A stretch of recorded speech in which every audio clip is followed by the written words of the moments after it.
Hello, and welcome to the SRNA Ask the Expert podcast series, Community Spotlight Edition. SRNA is a nonprofit focused on support, education, and research of rare neuroimmune disorders. You can learn more about us on our website at wearesrna.org. Our 2022 Ask the Expert podcast series is sponsored in part by Horizon Therapeutics, Alexion AstraZeneca Rare Disease, and Genentech.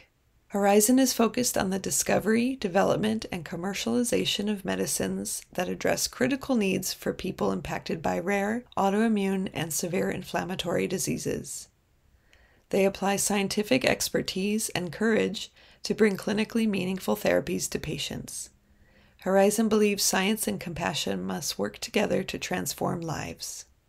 Alexion AstraZeneca Rare Disease is a global biopharmaceutical company focused on serving patients with severe and rare disorders through the innovation, development, and commercialization of life-transforming therapeutic products. Their goal is to deliver medical breakthroughs where none currently exist, and they are committed to ensuring that patient perspective and community engagement are always at the forefront of their work. Founded more than 40 years ago, Genentech is a leading biotechnology company that discovers, develops, manufactures, and commercializes medicines to treat patients with serious and life-threatening medical conditions. The company, a member of the Roche Group, has headquarters in South San Francisco, California. For additional information about the company, please visit gene.com. For today's podcast, Lydia Dubose of SRNA was joined by Paul Garrett. Paul has enjoyed a long and varied career as an entrepreneur and innovator involved in warehousing, construction, and renovations. A transverse myelitis diagnosis in 2019 put Paul's world on hold. Recognizing he was no longer up to the task of managing the physical aspects of his previous world, he decided to put his years of construction and customer service experience to good use and became a mortgage advisor. Paul's awareness of the challenges faced by people living with a disability inspired him to become involved in several research projects at Lawson and Parkwood Institutes. He is a member of the St. Joseph's Patient and Family Council, a care partner with the Care Partnership at Parkwood, a peer mentor for Spinal Cord Injury of Ontario and a member of their Southwestern Executive Council, and an international peer mentor with the Siegel Rare Neuroimmune Association. He has recently joined the Kiwanis Club of Forest City, London. An avid aviator, he enjoyed over 4,600 hours in the sky. Paul and his wife live in London, Ontario, Canada. He is the proud father of 3 children and grandfather of 9. We are joined today for this Community Spotlight edition of the Ask the Expert podcast by Paul Garrett. Paul is one of our community members and one of our volunteers as a part of the Care Connect program. And I think we'll just kind of jump right in and start getting to know his story a little bit more. So, Paul, welcome. Thanks for joining us. And just to get started, can you share a little bit about your background, where you're from, and anything else just to kind of introduce yourself? Sure. Well, I'm Paul Garrett, and where I'm from, well, I've been a few places. I'm up from London, Canada, Ontario, Canada, which is basically southwestern Ontario, which is a warmer climate of this country, just because Lydia and I have that conversation. I was brought up in a place called Collingwood, which has got, we called mountains, but they weren't that high. And I was educated there, and then we moved back to Brampton, which is also in Ontario, to the south towards Toronto, and became involved in electricity, electronics, and became an electrician, and with a company that did installations for many years, which I owned. And I did installations of kitchen appliances and lighting and pretty much everything anybody did. If I got move transfers, one time, if people were transferred, say, from California to Toronto, they'd want everything the same as it was in their other homes. So my job was to make sure it was done like that. So I did that for many years, and I had a warehouse operation, which I ran for about 15 years with a partner. I mean, sold that just before everything with the warehousing, market as it went to. And then I started just doing renovations. And I had a crew of people that I worked with, renovations, etc., and building and house building. And in the meantime, I was married and I had 3 children who managed to grow up just fine, or despite me. And they're great kids. And I'm fortunate to have 9 grandchildren.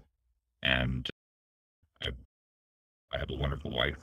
It's my second wife. My first, we ended up, they're fine. Everybody's fine. It's just part of life. We ended up in a divorce situation. And I've got Brendan, my wife, who's been part of this journey with me with transverse myelitis since it started. When it started, and it was a strange thing. I was in a contracting business, and that's what I did for many years. I flew for many years. I've got 4,600 hours as a pilot, airborne, singles and twin engine aircraft. I was pretty diverse. I do pretty much anything that I thought I might want to put my hand to, and I enjoyed doing it. So I have no regrets that far. So that's about me in a nutshell. And now I'm a mortgage advisor because things have changed, and I started another business after my business stopped the day I got TM. Yeah. So that's about who I am to this point.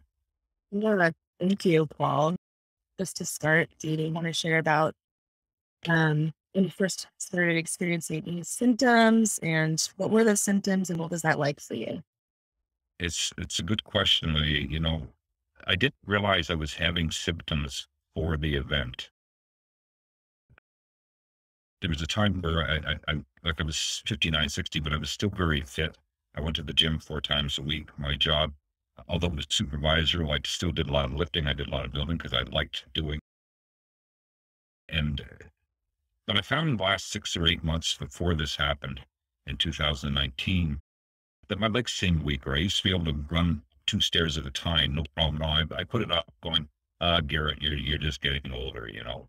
And then at nighttime, I'd go home and when I'd relax, I got sharp pains going through my leg down to my side of my leg to my thigh down to my ankle.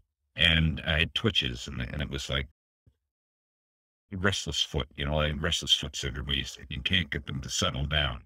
And I didn't think anything of it. And I asked my doctor, and this is nobody's error because he would not know you were looking for this.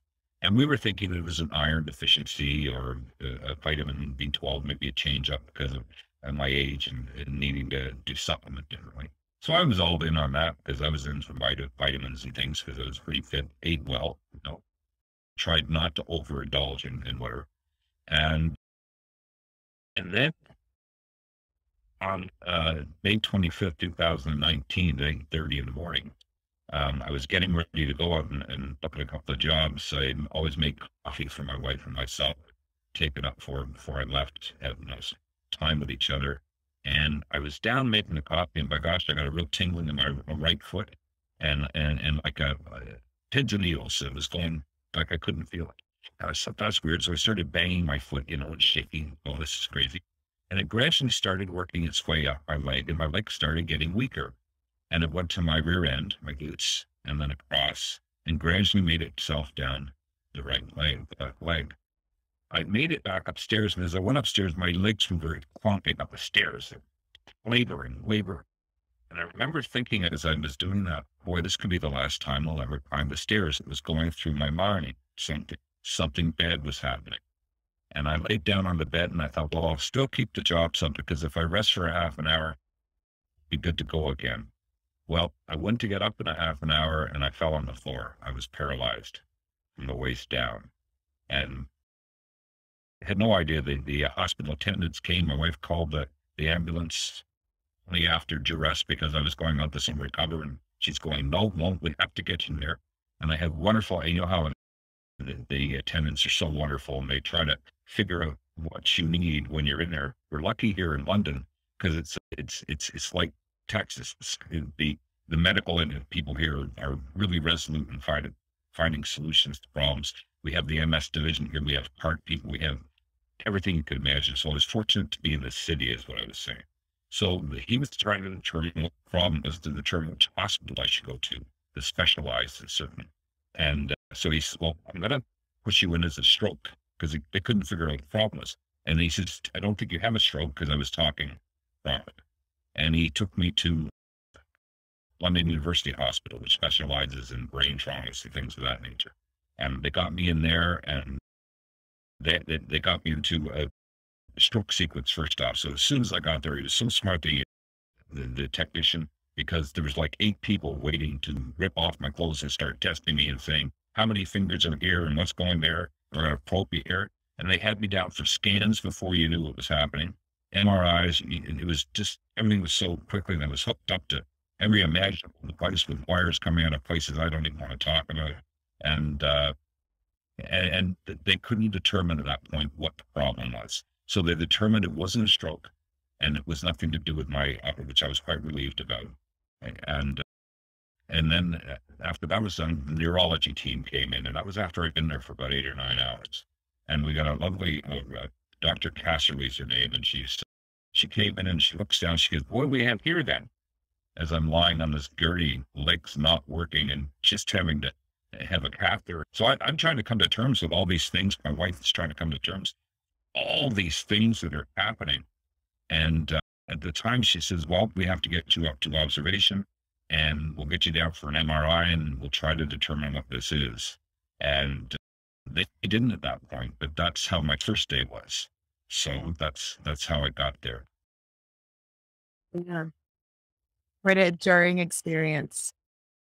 Yeah.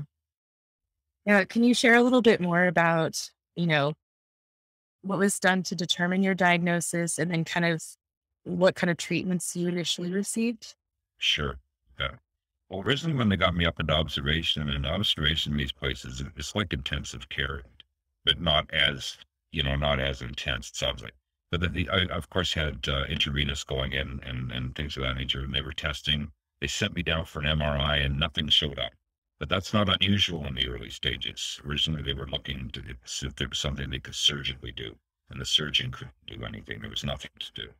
And they thought it might be, I think, LGBH. I can't remember which stands for at the moment. But it's a syndrome that can give the same. Yes, I should look that up. Guillain-Barré. I don't know. Yes, syndrome. It's Guillain-Barré syndrome. Thank you. I didn't have it, so I didn't have to remember that. So, but that's what they thought it might be. And so they gave me IGIV, like 5 doses of it, which is $40,000 worth of stuff. I'm just saying what they spent to try and find. And she was miraculous, because she was there with me that night, and she had an attendee with her, and they did a lumbar puncture. And you're just having all these things done to you. The best thing to do is to give into it. They know what they're doing. Advocate for yourself. Ask questions, but let them do it. It has to be done. So they did this, the lumbar puncture, and when that was done, my neurologist took it herself to the lab across town, so she could get the results in her hands immediately, so she could see what the results was, and that came back fairly clear. So we went back down, and then it was about 2 days I was in there, and there was still no determination. It wasn't working. The IgA wasn't moving still. But I remember saying to my wife, it was day 1 in there, and I was feeling very unwell, and they'd taken about 32 things of blood out of me overnight. And the poor nurse says, if I have to do one more, I'm just going to refuse. I said, well, somebody else will just do it. And they still hadn't figured. They asked me everything as to what might have caused this reaction. So Dr. Casserly got on to everyone from, the Mayo across to England, to everywhere they had specialization in this kind of a spinal cord injury. She's primarily an MS specialist, and what I have, transverse myelitis, is a cousin. And most of our issues in our spine are cousins of the MS, right? So finally, and I'll try and get this, it was not a short story really, but I'm going to try and bring it down. They still didn't determine, and finally I had an IV with the dye in it. So they went in, and it was 2 hours long, and I was in pain, and my legs were jumping, and they wouldn't stop jumping. But she said, I need this. You've got to stay still. I really need this fixed. You have a squeeze thing in your hand, and if you get panicky. I don't get panicky, but after 2 hours of this thing going, You've been in my life. Oh, Yes. no, but it goes, yes, And so she saw it. By God, that's where she saw the lesion. And that night, there was a group of neurologists gathering here in London for a convention that they had together. That coincidence, or I don't know. And she said, "Can I take your results to this tonight and use you as my discussion point?" And I went, "Yeah." And it was amazing. It was amazing. And so she went down, and they said that it might have been a spinal stroke, and she didn't agree. And her mentor said it could be a spinal stroke. And she says it's not, because if it was, he wouldn't walk, period. It'd be gone. Like there'd be no movement, period. Not walking, no movement. I could. And she came back and she started treating me for transverse myelitis. Well, Yeah. so then, after that point, did you receive rehabilitation? What other kind of treatments did you want to address it at that point? And the treatments, when she determined it was transverse myelitis, she put me on steroids and injected a high volume of steroids, which got movement back in my legs. And I'll finish up with the hospital journey. And I was there for about 3 weeks, and they're not really built for this kind of thing, but they put me right on to physio right away. They occupational therapy. They wanted to make sure I could shave and all that. And of course, I was doing that from day one. I shaved at that time and decided to go rough. But every morning I said to my wife, water, shave, get your day started. Doesn't matter. Because I knew what wasn't working, but I had to find out what was working. So that was my top end. And I knew the bottom end, we can work on that, but that's not an issue right now. They're dealing with that. Now I have to try and get myself together. So I learned very quickly to transfer. I learned very quickly to shave and get dressed with my legs popping and jumping. I didn't even know where they were. They were spatial in space. They had me doing stretches, and my legs were moving like this. I called one Bing, because Bing didn't move much because he's more of a singer. And the other one was Fred, like Fred Astaire, because it moved everywhere. And they got to know my legs as Bing and Fred in the hospital. Because you got to have fun or you're not going to survive, And so after I was there for a week, I was in a wheel. I said, as soon as they got me in a wheelchair, I was flying all over the hospital and getting to know everybody. You can't stay still, and like I had problems with my legs, but I wasn't sick. I was just. So at any rate, after about a week, they had a discussion, and my Beverly, Dr. Casserly, had come off my case because it was a training hospital, and then somebody else comes on and trains others. And he came in for a week, and he didn't think I had any chance at all.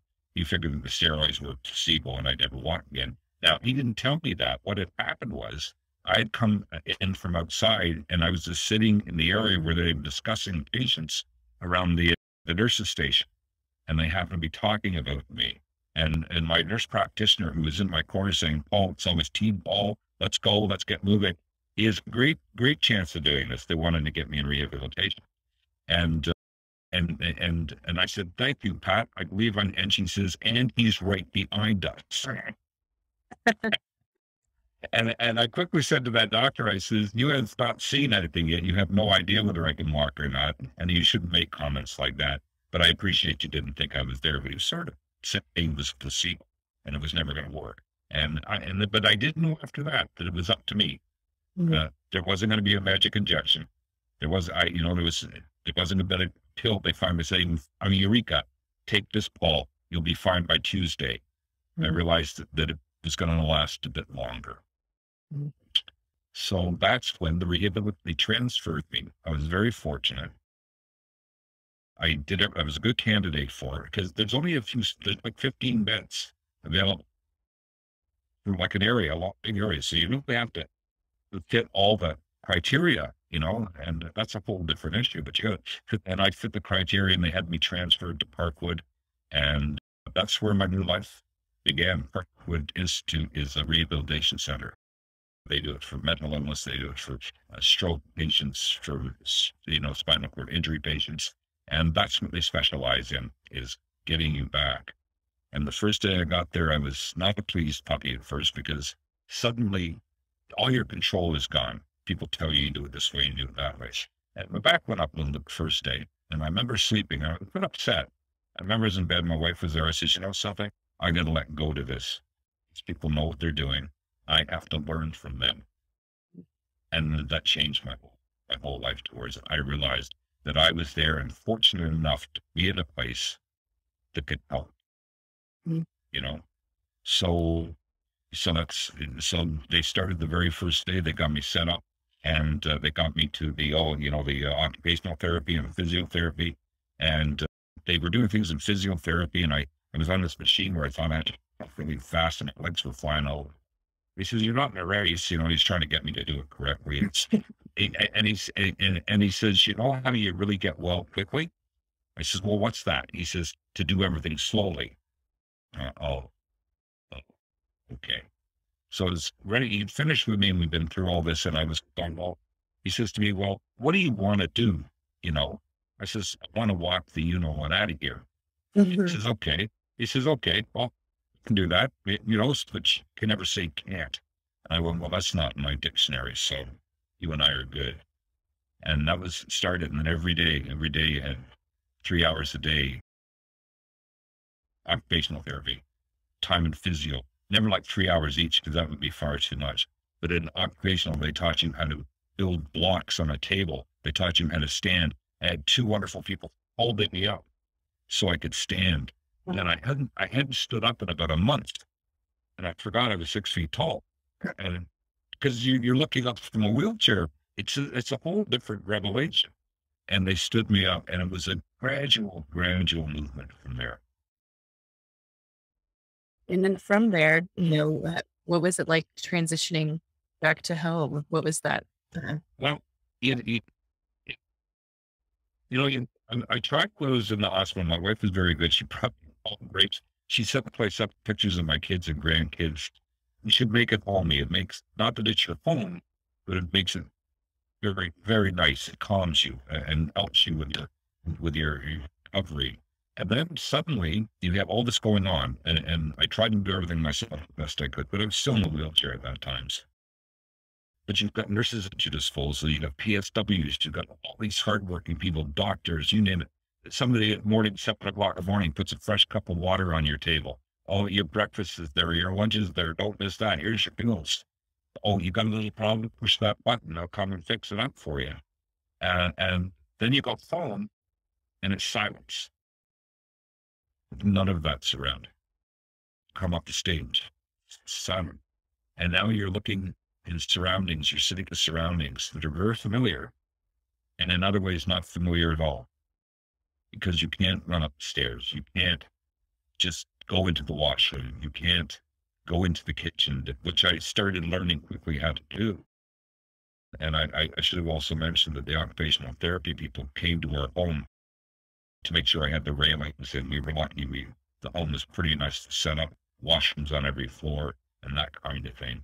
And one of the things when I came out of the hospital, I made sure of, I says, one thing I need to do is learn how to walk upstairs. So I progressed enough, it's very difficult, but I could walk up the stairs to the second story, which meant I could walk up the stairs again. I still can't walk up well, but so I was wrong about that. Yes, I could walk upstairs, but it was lonely. And then so what do you do? Now you have to try to find people that can assist you. You have to try and find drugs that may be available on programs. You have to try and find therapists that may be, some that may be available on programs. Equipment, we're going to got equipment. There might be some grants that are available for people to buy wheelchairs and walkers. And luckily I didn't need it, but beds, hospital beds and things. There's so much to think about. Then you have to talk to the government about your disability programs. You've got this long list, and coming out of the hospital, they've given you some idea, but you realize now you have to get your life going again. And my wife had a full-time job, and I have to work on these things. So I gradually figured out my new life, basically, how I looked after me. And so I could start, we had a galley kitchen, so I could start working in the kitchen so I could cook, which is scary, but still I did this. I dropped a few eggs, and I didn't pick them up because I couldn't get down there. And so I did, so we did all of that, and I learned how to be me again. And since then we've moved into an apartment because it's easier. and so on. But yeah, and then how did I manage? It's still difficult. But you know, something when I did do there is I came back and I didn't have a business going, so I started a mortgage advisory business. So I'm an agent, and I've got a whole new career happening and some lovely people I deal with. And it's just basically an offshoot of what I always did. I'm just doing the financing for them rather than the construction. Yeah. Wonderful. What symptoms, today, I don't know, how many years out are you now? I'm almost exactly 3 years out. Okay. Like Years out. some people call me baby still when I talk to them. I've met some folks that are 34 years, with spinal cord and so on. But anyway, 3 years out. Yeah. 3 years out. So, 3 years out, where are you now as far as what symptoms you currently experience and how do you manage, Yeah. your experience with TM? Yeah. Yeah. Well, now TM is one of those diseases that can go in 3 levels. And you can, and the bottom level is you never walk again, your legs never move again, and that's there. The secondary level is you get 60% of your movement back. And the third level is, if you're lucky enough, everything pretty much comes back. Well, I ended up going to the second level. I could have been about my age too, because younger people come through this a little bit, because their cells are generating and mine are degenerating. Anyway, so I got to about that middle level. So the pain is still horrific, which we managed. I still have no ability to go to the washroom without a catheter. Bowel movements are very hard. We manage it. You have a routine that you manage. We manage the pain, medications, etc. I do a lot of stretching exercises. You've got to keep moving. And you don't, otherwise, atrophy can set in. You have to move the same as you did any other way. And I'm fortunate enough that I can move. So I do squats best I can. I go to the gym. Got big huge sweat, but I'm working on it.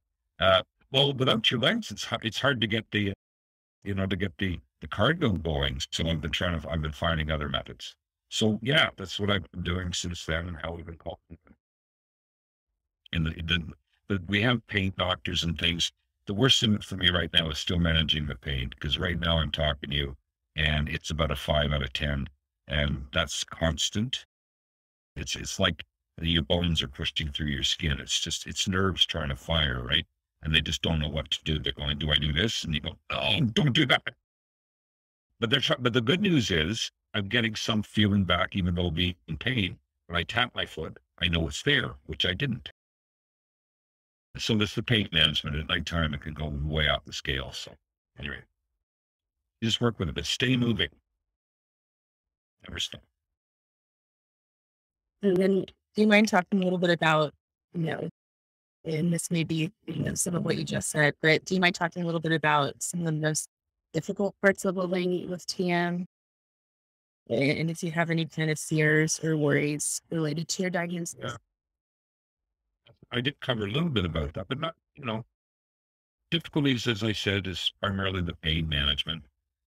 And it is accessibility with being outside. I never would have thought. I went to dropped off a gift to someone today. I'd done a trade show and they won the door prize. I gave them a nice prize. So I dropped it off, and there was 2 steps to go into the place, and the door that had to open, which had no power opener. And but I'll skull when you struggled through it. And then they had stairs going down to where they were working. And I called them on the phone. I said, can you come up and meet me? Because I looked at these stairs and I'm going, this isn't happening. So you don't have the mobility, and I have better mobility than some people do. I mean, I am blessed with that. Don't get me wrong. I can stand, I can get around, I can move with my walker, I can use poles. I get tired quickly, but I can use poles. So that would, if I was in a wheelchair, forget that altogether, because I couldn't have even got up there. So that kind of thing, I guess the pain management, not being able to just pick up my grandbabies, that's, little things like that. And I'm blessed because the Christmas before that, two of my granddaughters, I picked them both up in each arm. And it's the last time I did that. And I'm so glad that it happened, because I've got that memory, you know, and I thought for that day, for some reason, I thought I just got to hold these two like this. So that, but that's not that consequential, really, the greater gift of it.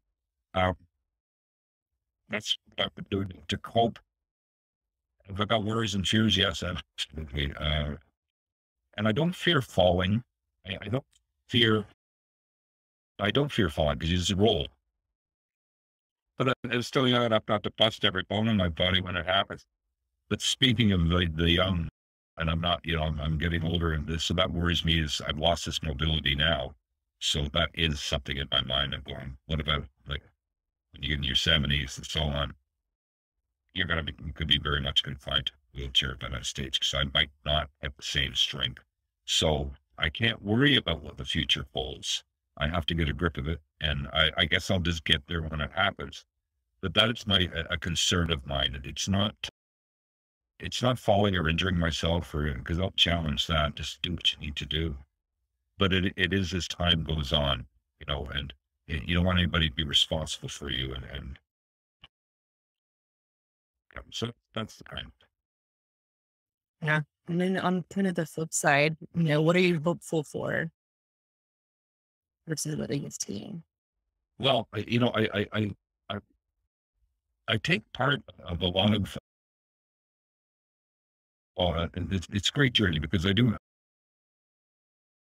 with a lot of the institutes. I'm involved with a lot of programs. So there's dietary programs, which I just finished a month, and they take you blood the first of it, and then you go on this diet, and it's hopefully for anti-inflammatories. So they're trying to figure ways of decreasing the inflammation because that's a big part of what our problem is. So I'm involved very much in anything to do with what might help the future.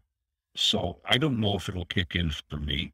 It might. They might come up with somebody with a stem cell going on. I don't know much how that's going on. But there's some other very interesting things they're working on. I have some right here, right now that they gave me this morning, another program where they're trying to deal with how to directly affect the inflammation of the spinal cord injury directly. And it's all going to that program. So there's a lot of research being done. I'm a part of that research. I'm very much connected with the institute that I mentioned, Parkwood. And they have Watson Institute, which is a total research development, who I'm in touch with the professors. I work on programs there. We're trying to do emotional well-being for people that come out with this kind of situation. So I want to be active from the inside so that if anything does come up, glory be, I'm here, I'm here. I've got something going on like that right now for my bladder. I'm trying something, and that might help me be able to eat again. So yeah, that's what I do. I try to stay within it. You don't have to go crazy involvement like I did at first, where I had to go, okay, I can't do as much now. Okay. But you do be involved. It really doesn't take you that much time. Even when you're involved with the SNRA, it's not a huge time consumption. It's just sometime you spend some time, you know.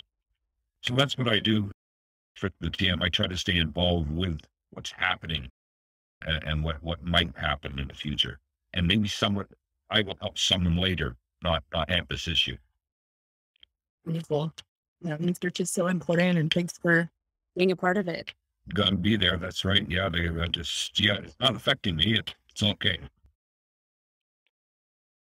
That's right. Yeah. So can you tell us a little bit about how, you're one of our Peer Connect volunteers, Yeah. and we're grateful to have you or volunteer your time. So can you tell us a little bit about how you got connected to SRNA in the first place, and then after that, how you got involved volunteering? You bet.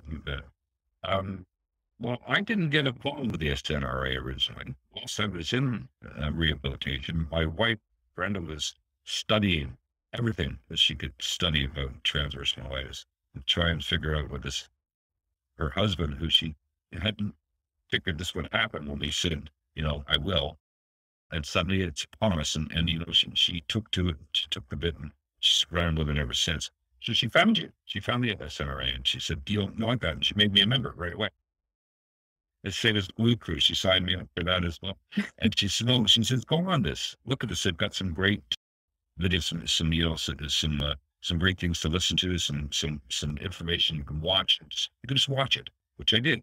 And I watched your doctor. Sorry, my Green Dr. Greenberg. Greenberg, wonderful fellow, and his panel discussions. So that's where it started. I started listening. I went, wow, this is everywhere. And I thought to myself, it's not just me. It's not just here. We are a small group of people, and we're spread out all over the place. So I thought, well, why don't we just all try to work together with this? So I got more of us to do, and I can't remember what happened, whether I did. It said you could volunteer probably, and I just clicked, sure, let's check it out. And then I believe that's where I was introduced, thankfully to you, and that's how that started when I became a volunteer. It was such an interest that it was there people were and they'd never heard of what was going on down there. So I'm introducing people to this now.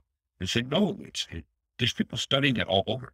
You know, they're in the Hopkins, they're in Mayo, they're in Texas, they're in, I don't know, Paris. They're in London, they're everywhere.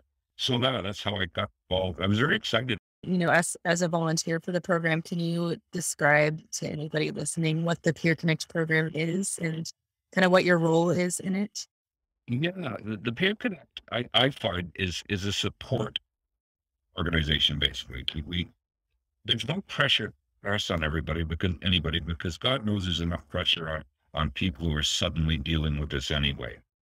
But it's finding a lagoon, a harbor, a safe port, if you will, where people, because day-to-day people look at you and they don't understand that you're in violent pain.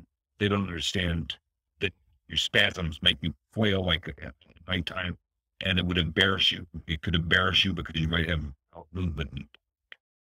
Nobody would understand that because the world would just go, "Oh my God," But we understand it, and it's not a problem. It's what we live with, and so we have to find just daily small solutions.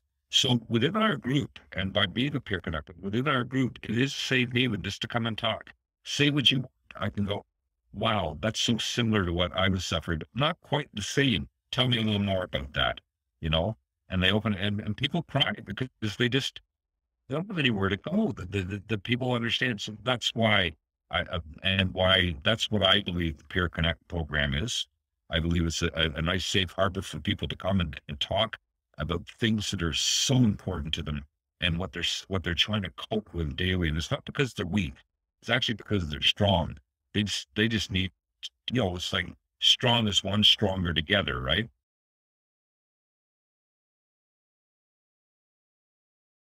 So what has it been like, through the Peer Connect, being able to talk with others who have the same diagnosis as you or a different rare neuroimmune? Yeah.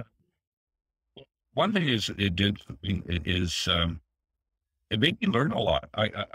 You have a mild breakdown of all the different conditions, EMOG, TM, and the list goes on. I'm not even trying at the moment. I have them in a binder, so I haven't all this stuff. I haven't committed to the memory, but I have a fairly good idea of what each one is. And when I find a peer person and I look up what they've got, so I read because their symptoms are different to mine or whatever. And it's just a matter of just it's happening, and then just seeing where it does equate. So it's made me learn a lot. It's made me learn about how people were going through a normal life, and then at 8:30 in the morning, their life came to an end, or people that it's happening to them over a period, which I really feel badly. And I'm not there to teach anybody anything. We're just there to listen, and perhaps all of us can learn from it. I learned from these folks, and we both get some solace out of talking to each other. And so I'm learning. I would have never, if this hadn't have happened, I know this is what I would never been here, obviously. I drove past that rehabilitation hospital and I didn't even know what it was until I was in it, if you know what I'm saying. Mm-hmm. And we see people in wheelchairs and we go, oh, that must be tough. And then you keep walking. That's what I like about being part of this Peer Connect, is you don't have to worry. You're with people that are going through things the same way. And let's just talk about it. It's communication. So, with the Peer Connect program or just through meeting other people, I know you're involved in Facebook groups and different things too. Yeah. But, Yeah. what's, some of the best advice you've been given or that you've received related to TA? Well, you gotta keep moving. I don't know how else to say except ever forward. You know, do the pilot thing. The reason I said what's working is because if you're in a cockpit and you have systems that fail, you shut them down. You go, okay, I know they're not working. Now tell me what I've got working, because you want to land that aircraft. So the whole time I saw the numbers on the runway in my eyes, right? And I'm going, okay, we're going to make the numbers. We're going to land this plane. When you're pilot, you got passengers. You do care about the passengers, but you want to go home too. So you land the airplane, right? And so all I could say is keep exercising, try to be as positive as possible, seek out others, seek them out. And even if you don't learn anything, at least you've got solace that there's other people there that you can talk. And don't get offended. It's a learning experience. Let your hackles go down, let your ego go away. I mean, my God, by the time you've been through the whole hospital thing, you're really not concerned about anything of that nature. You've been pretty much exposed. Keep your mind open. And yeah, you never know where you might learn from. So that's all I can say, but that's what you have to do. Always work for yourself and keep forward. And is there anything you wish medical professionals knew about, treating somebody who has TM? Yeah, it's to do more. We're working on it. Like this is working on it. We're doing so. The discovery is when you get more people to discover it. And that's what you're doing right now. I mean, doctors are starting to come online. My neurologist is now tuning into you folks down there, and she hadn't heard of you before. And she's dealing with people all over the place. They called me the $3 million kid because of all the tests they did on me. We do have that medical thing up here. Once you're in the system, you pay for nothing. All it cost me was $45 for the part of the ambulance ride from my house to the hospital. Isn't that? Yeah, I know. And I can't say anything about that. But once you leave that hospital, you're on your own. Then you're totally alone. But when you're in, it doesn't matter what you eat, So I was fortunate. Where I was. But yeah. So yes, I wish they knew more, and I think we're helping them learn more. Just by Absolutely. Is there anything that, friends or family that you wish that they knew about TM? well, they know as much as they do, but my grandbabies are fine because they just have fun pushing me around if I'm in the wheelchair, or they're like on my walker, they like to sit in it and I push them. The family, they know everything. I don't take this lightly, but I also don't take it completely seriously. I make jokes about things. I can't explain it. Maybe I'm just got a weird sense of humor. But ever since the start of this, I try not to take it too seriously. So it's never, oh, poor me. This is the way it is. It's all under control as we ham it to this point. All you need to know is I can't do certain things. And if I come to your house, I need this. Mm-hmm. And nobody has a problem with that because it's just natural. Well, Dad's coming in or Paul's coming in. So we just got to make sure and I say, I can climb the stairs as long as you got a rail on one side. I'll just coming down's easy. So yeah, they know as much as they have to. And the groups that I'm involved in quite a few business groups. And I clear the elephant in the room right away. And I don't go into great detail about this. But I say, this chariot is something I just love beside me. And I explained to them slightly what happened. I says, that does not define who I am. And we move on. And so that's, pretty strong about it. We really appreciate you sharing your experience and also for being a part of the community, for contributing to the community as a volunteer and for sharing your story. It's always meaningful to hear. Everybody has a different experience and Absolutely. It's wonderful to hear. But are there any, sorry, go ahead. I was just going to say, are there any last thoughts or anything else that you want to mention? Yeah. If you hear this or hear anybody talking through this, anybody that's doing, tell your friends, tell others that are involved or have it. If you've heard of somebody that maybe having this kind of injury, tell them, talk, communicate. The only way they're going to find something to help what this is, and so many other diseases too, is to communicate it. So, and stay strong, keep moving. Even if it hurts, it actually hurts better. I mean, it makes you better. So yeah, that's about all my words of wisdom. Yeah. Well, thank you so much again. We really appreciate it. And yeah, we're so happy to have you as a part of the community, like I already said. I'm really happy to be a part of this, and I believe it's an important thing, and I think again, I think we should be ever forward with it, and together we'll make it strong. We'll all be stronger. Absolutely. Wonderful. Thank you so much.